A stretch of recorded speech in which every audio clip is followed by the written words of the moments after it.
बहुत बहुत स्वागत है आप सभी का आपके अपने चैनल पाल इंस्टीट्यूट में। तो बेटा आज हम सक्सेसफुली बढ़ चुके हैं फिजिक्स क्लास 11 की फिजिक्स में चैप्टर नंबर 12। चैप्टर नंबर 12 क्या है हमारा? थर्मोडायनेमिक्स। थर्मोडायनेमिक्स से आज हम बढ़ चुके हैं और आज हम सॉल्व करने जा रहे हैं एक्सरसाइज। चलिए बेटा फटाफट एक्सरसाइज की ओर बढ़ते हैं।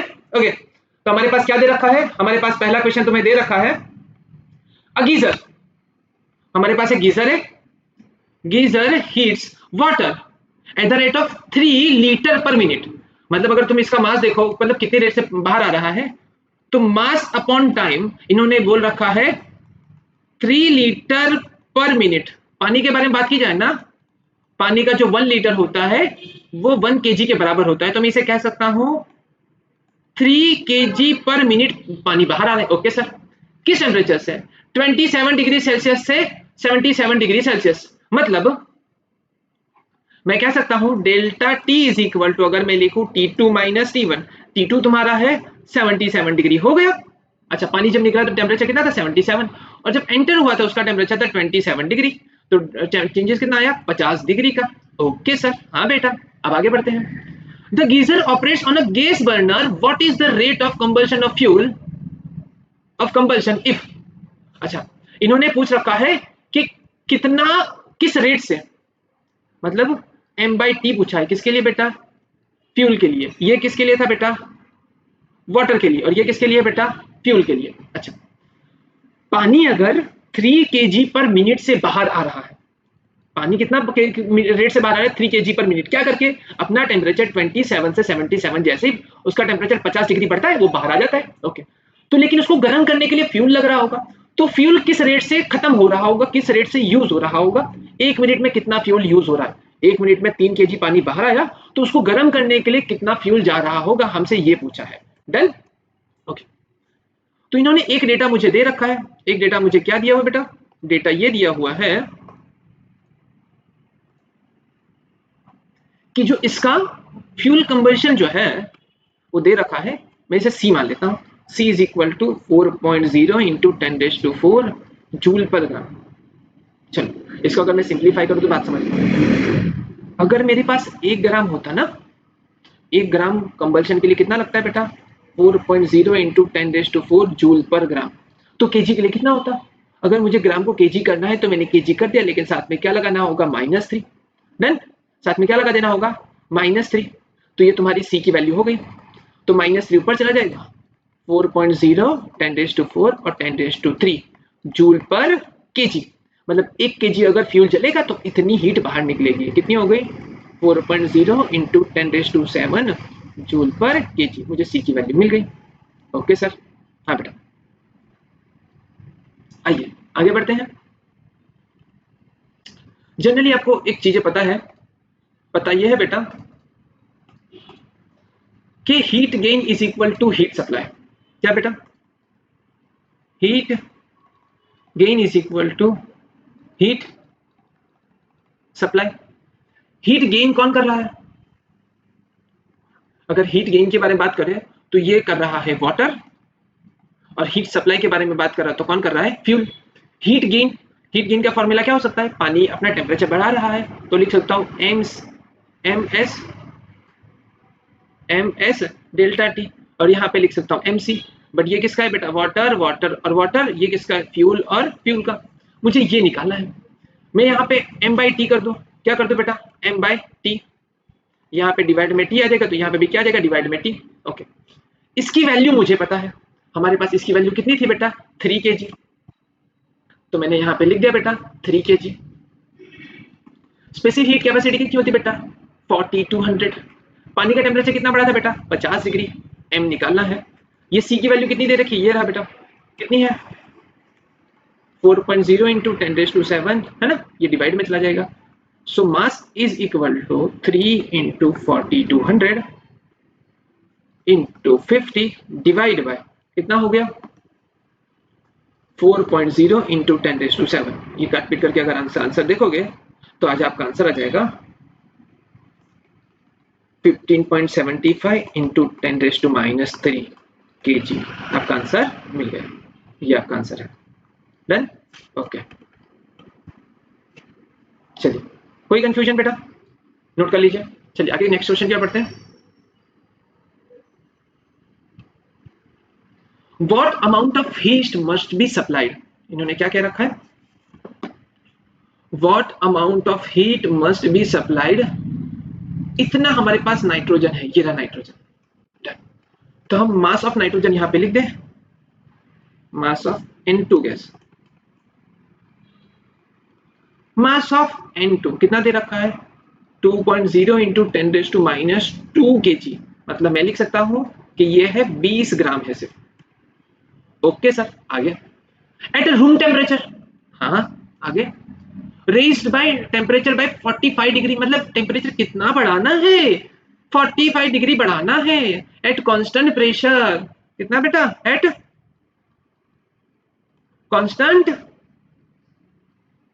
प्रेशर, मतलब तुम्हारा क्या आएगा Cp। ओके, Cp की वैल्यू निकालना सिखाता हूं। मॉलिक्यूलर मास दे रखा है, मॉलिक्यूलर मास N2 का कितना दे रखा है 28 ग्राम। अच्छा, अगर मुझे मोल निकालना हो तो मोल का फॉर्मूला क्या हो जाएगा, मोल इज इक्वल टू, बताओ बताओ, मास अपॉन मोलर मास, मास है तुम्हारा 20 और ये डिवाइड बाय 28, मुझे क्या मिल गया मोल, जो तकरीबन इसको डिवाइड करोगे तो 0.71 हो गया, ये तुम्हारा मोल तुम्हें मिल गया। एट कांस्टेंट प्रेशर Cp की वैल्यू, तुम्हारे पास है N2 गैस, कौन सा गैस है N2 गैस, N2 गैस क्या है, N2 गैस जो है वो ऐसे होता है 10 10, मतलब क्या है डायटोमिक, डायटोमिक के लिए Cv डिग्री ऑफ फ्रीडम कितने होते हैं, degree of freedom is equal to 5, कितने होते हैं बेटा 5, तो Cv की वैल्यू हो जाती है 5/2r और Cp की वैल्यू हो जाती है 7/2r। डन, तो मुझे Cp की वैल्यू मिल गई, मुझे क्या चाहिए था Q, हीट कितनी देनी पड़ेगी, तो मैं लगा देता हूं बेटा Q is equal to NC delta T। चलो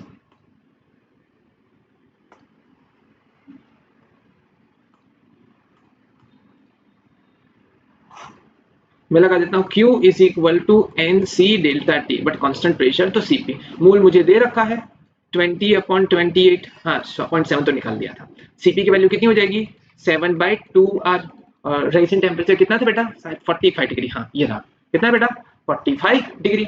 अब नीचे आ जाते हैं, देखते हैं डेल्टा T 45 डिग्री, इन सब का जो आपका कैलकुलेशंस कर लोगे तो जो आंसर पहुंच रहा है वो हो रहा है 933.38 जूल, इतना आपका ये वैल्यू हो रही है। डन, चल नेक्स्ट क्वेश्चन की ओर बढ़ते हैं। रीडिंग वे से एक बार देख लीजिएगा इसको।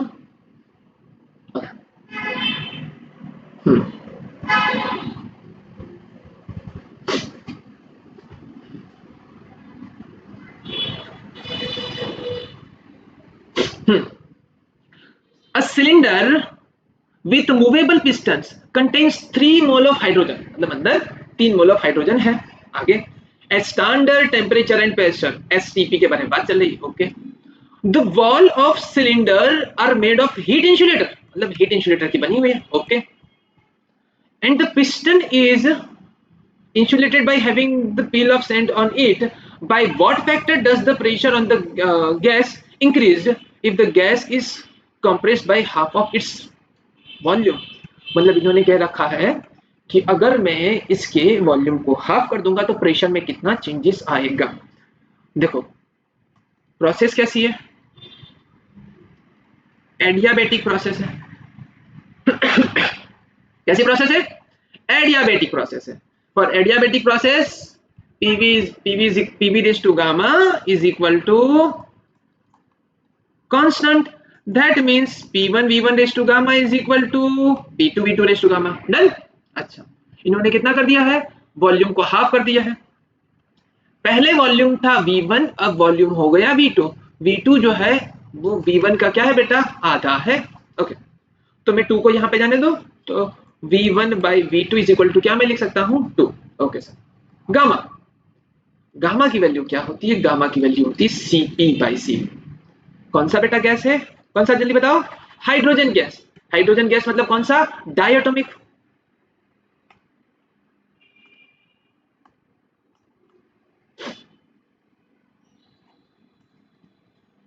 H2 गैस, H2 गैस मतलब क्या? ऐसे ऐसे होगा। डायटोमिक, पिछले क्वेश्चन में किया डायटोमिक के लिए। Cp की वैल्यू कितनी होती है? 7/2r, और Cv की वैल्यू कितनी होती है? 5/2r। अगर दोनों का रेशियो ले लेंगे, R कट जाएगा, 2 कट जाएगा, ये हो जाएगा तुम्हारा गामा, और गामा की वैल्यू हो जाएगी 7/5 which is equal to 1.4। Done? Okay, चलिए हम यहाँ पे करते हैं ये V1/V2 था, तो V1/V2 बनाने के लिए मैंने V2 को इधर ले लिया और P1 को इधर ले लिया। डन? चलो V2 तो इधर चला जा, V1/V2 whole raise to gamma, और यहाँ पे हो गया P2/P1, ये मुझे निकालना था। V1/V2 की वैल्यू कितनी दे रखी है? देखो V1/V2 की वैल्यू कितनी है? 2, मैंने यहाँ पे रख दिया 2 रेज टू गामा, और गामा की वैल्यू कितनी है? 1.4। P2/P1 मैंने दोनों तरफ लॉग लगाया, क्योंकि मेरे पास किसी भी जगह पे 1.4 पावर नहीं होती है कैलकुलेटर में, या कहीं पे भी कोई भी तरीका नहीं है 1.4 पावर निकालने का, तो मैंने दोनों तरफ लॉग लगा दिया। जैसे ही लॉग लगाऊंगा, log 2, और यहाँ पे लगेगा log P2/P1। बेस मैंने 10 रखा है, ई भी ले सकता था, 10 भी रख सकता था, लेकिन जब मुझे एंटी लॉग लगाना होता है, लॉग के बाद जब मुझे एंटी लॉग लगाना होता है, तो आपको क्या करना होना चाहिए? आपको बेस 10 ही लेना चाहिए। ये 1.4 आगे आ गया, 1.4। डन? अच्छा, log 2 की वैल्यू होती है 0.3010 log P2/P1, है ना? अब इनका मल्टीप्लीकेशन करके जो आपका आंसर हो रहा है वो जा रहा है, हाँ, अब आपको इसका मल्टीप्लीकेशन करना होगा, फिर क्या करना होगा? एंटी लॉग लगाना होगा।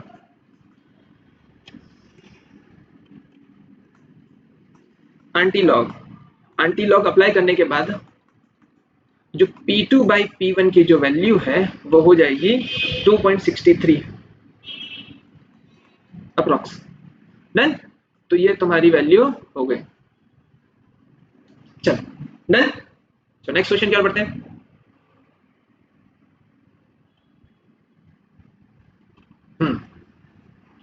मस्त सुंदर सा छोटा सा क्वेश्चन है। चलो, in changing the state of gas adiabatically from equilibrium state A to another equilibrium state of B, मतलब एक स्टेट से मैं दूसरे स्टेट लेके जा रहा हूँ, okay sir, and amount of work done is equal to 22.3 joule adiabatic। अच्छा, the work done on the system of gas change from A to B 23, ये जूल दे रखा है, एडियाबेटिक प्रोसेस है। एडियाबेटिक प्रोसेस के लिए क्या होता है बेटा? एडियाबेटिक प्रोसेस के लिए हमारा डेल्टा क्यू कितना होता है बेटा? 0 होता है। चलो, एडियाबेटिक प्रोसेस के लिए according to thermodynamics first law, delta Q is equal to delta U plus delta W, ये 0 है। अगर एडियाबेटिक प्रोसेस होती है, ध्यान से सुनिएगा, एडियाबेटिक प्रोसेस में अगर डेल्टा क्यू 0 है, होता ही है भाई। अच्छा, अगर मैं सिस्टम पे वर्क करूंगा, मतलब सिस्टम पे वर्क करूंगा, तो उसकी इंटरनल एनर्जी इंक्रीज करेगी। अगर सिस्टम वर्क करेगा तो उसकी इंटरनल एनर्जी डिक्रीज होगी। अच्छा, सिस्टम पे वर्क डन ऑन सिस्टम क्या कंसीडर किया जाता है? नेगेटिव। तो डेल्टा डब्ल्यू तुम्हारा आ जाएगा -22.3 जूल। ध्यान से देखिएगा, कॉन्सेप्ट पकड़िएगा, बहुत बार है ना केमिस्ट्री और है ना फिजिक्स में कंफ्यूज हो जाते हैं। Work done on the system क्या लिया जाता है बेटा? Negative. Work done on the system क्या लिया जाता है? नेगेटिव। बट अगर आप कंफ्यूज हो गए किसी भी तरीके से, मान लो सर हम भूल गए कि क्या करना है क्या नहीं करना है, तो ध्यान से देखिएगा कैसे। अगर यहाँ पे ये नेगेटिव लूंगा, तभी यहाँ पे जाके डेल्टा यू की वैल्यू कितनी हो जाएगी? पॉजिटिव। पॉजिटिव हुई दैट मीन्स आपकी वैल्यू इंक्रीज हुई। इतनी बातों से एग्री कर रहे हो? अगर आपकी ये वैल्यू पॉजिटिव आई मतलब इंक्रीज हुई। अगर आपने यहाँ पे पॉजिटिव कंसीडर किया होता तो ये क्या हो जाता? नेगेटिव। अगर नेगेटिव हो जाता तो ये गलत होता, क्योंकि अगर आप सिस्टम पे वर्क करोगे तो उसकी एनर्जी इंक्रीज होनी चाहिए। अच्छा, आगे। If the gas is taken from the state A to B via process in which the net heat absorbed by the system is 9.3 calorie. मैं किसी और प्रोसेस से लेके जा रहा हूं A से B, तो उसने कितनी हीट ली है? 9.35 कैलोरी। अच्छा, तो मुझे क्या निकाला? How much work done, system in latter case, second वाले केस में कितना वर्क लेगा, वर्क करेगा। चलो ओके, तो मैं लूंगा delta Q is equal to delta U plus delta W, but here in this case I have delta Q is equal to 931 calorie, right, 935 9.35, हाँ sorry my mistake, 9.35 calorie. Calorie 4.2 से multiply करो, आपका किसमें आ गया बेटा, जूल में, इतनी heat है। ओके सर, आगे बेटा डन। जो ये हो जा रही है 39.1 39.2 जूल, इतनी एनर्जी ली है बॉडी ने। अच्छा, इसकी इंटरनल एनर्जी कितनी रख सकता था, 22.3, बचा हुआ कहाँ पे होगा बेटा, वर्क डन, इधर माइनस कर दो, 39.2 minus 22.3 is equal to delta W, so delta W हो गया 16.9 जूल। डन, चलिए बहुत बढ़िया। नेक्स्ट क्वेश्चन क्या और पढ़ते हैं।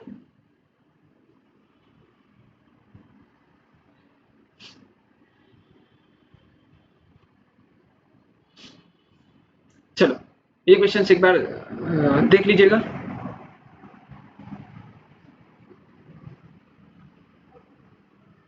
ये जो क्वेश्चन है ये डिलीट हो चुका है सिलेबस से। Okay next. चलो मस्त एकदम छोटू सा क्वेश्चन है, आइए देख लेते हैं।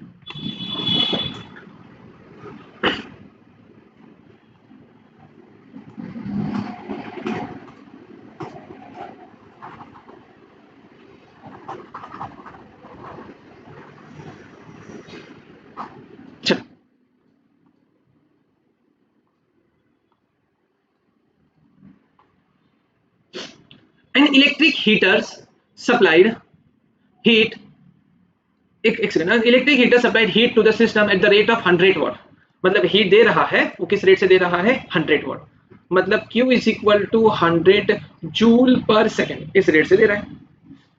If system performs work at the rate of 75 joule per second, मतलब ये जो वर्क कर रहा है वो 75 जूल पर सेकेंड से काम कर रहा है। At what rate it's internal energy is increasing. Done, चलो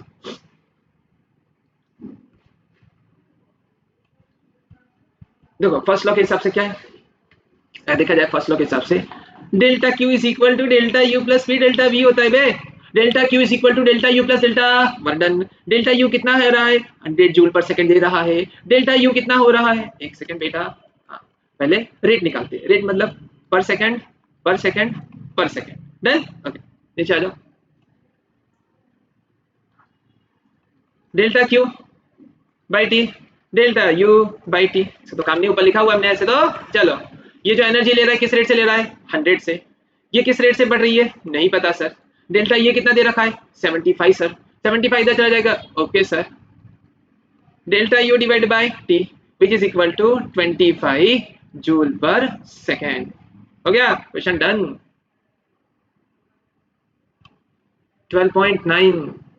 चलो क्या दिया हुआ है, और देखो a thermodynamic system is taken from the original state to the intermediate state by the linear process shown in figure। एक linear process है, देखो यहाँ से zoom करके दिखा देता हूँ। चलो ये रहा, ये एक लाइन है, ये एक एक्सिस है। चलो यहाँ पे V है और यहाँ पे P है। चलो जब प्रेशर 2 था तो वॉल्यूम कितना था, यहाँ पे ये वर्ड है बेटा 300 और ये मार्किंग है 600 और ये 2 है और ये 5 है। ऐसी प्रोसेस हुई है। और साइकिल कैसे बनी बेटा, क्लॉकवाइज। साइकिल कैसे बनी है, क्लॉकवाइज। क्लॉकवाइज का वर्क डन कैसा आता है, पॉजिटिव ना, कौन सा बेटा, क्लॉकवाइज। अगर एंटी क्लॉकवाइज होता, अगर एंटी क्लॉकवाइज होता, एंटी CLK, तो वर्क डन कैसा आता, work done is equal to negative. चलो अब तुमसे पूछा है कि its volume is when reduced by the original volume E2F by the isobaric process, calculate the total work done by the gas D2E E2F, D2 E2F मतलब total work done निकालना है। अच्छा, मुझे अलग अलग स्टेट का नहीं पूछा है कि यहाँ से वर्क डन कितना, वहां से वर्क डन कितना, इन्होंने टोटल वर्क डन निकालने के लिए बोला है, तो मैं टोटल वर्क डन निकाल लेता हूँ। Work done is equal to क्या हो जाता है, work done is equal to area under this curve, मतलब इसके अंदर का एरिया, मतलब किसका area, total work done is equal to area of triangle, ये तुम्हारा पॉइंट डी ई एफ, ये डी, ये है ई और ये रहा एफ। ओके, इसका एरिया क्या हो जाएगा, area half height cross base, height कितनी चला बताओ, ये हाइट कितनी होगी, ये वाली, ये यहां से यहां तक कितना हो गया वैल्यू 600, ठीक कितनी 300, तो कितना हो गया 600 में से 300 निकाल दो, और कितना होगा, ये बेस हो गया, यहां से यहां तक ये बेस हो गया, ये तुम्हारा बेस हो गया, ये बेस है, और ये क्या हो गया था हाइट, ये तुम्हारा हाइट और ये तुम्हारा बेस, बेस कितना है, वैल्यू कितनी हो गई 5, ठीक कितनी 2, तो कितना हो जाएगा 5 माइनस 2, तो अगर कैलकुलेशंस करोगे तो तुम्हारा हो जाएगा ये हाफ 300 और 3, इसने इसको 150 से काट दिया, हो गया 450 जूल, वर्क डन निकल गया, खत्म। नहीं भी भैया आ रहा है, हाँ ये रहा, चलो कितना हो गया 450 जूल, डन। चलो बस ये आखिरी वाला कैंसिल, ये क्वेश्चन भी तो डिलीट। चलिए यहाँ पे इस चैप्टर के सारे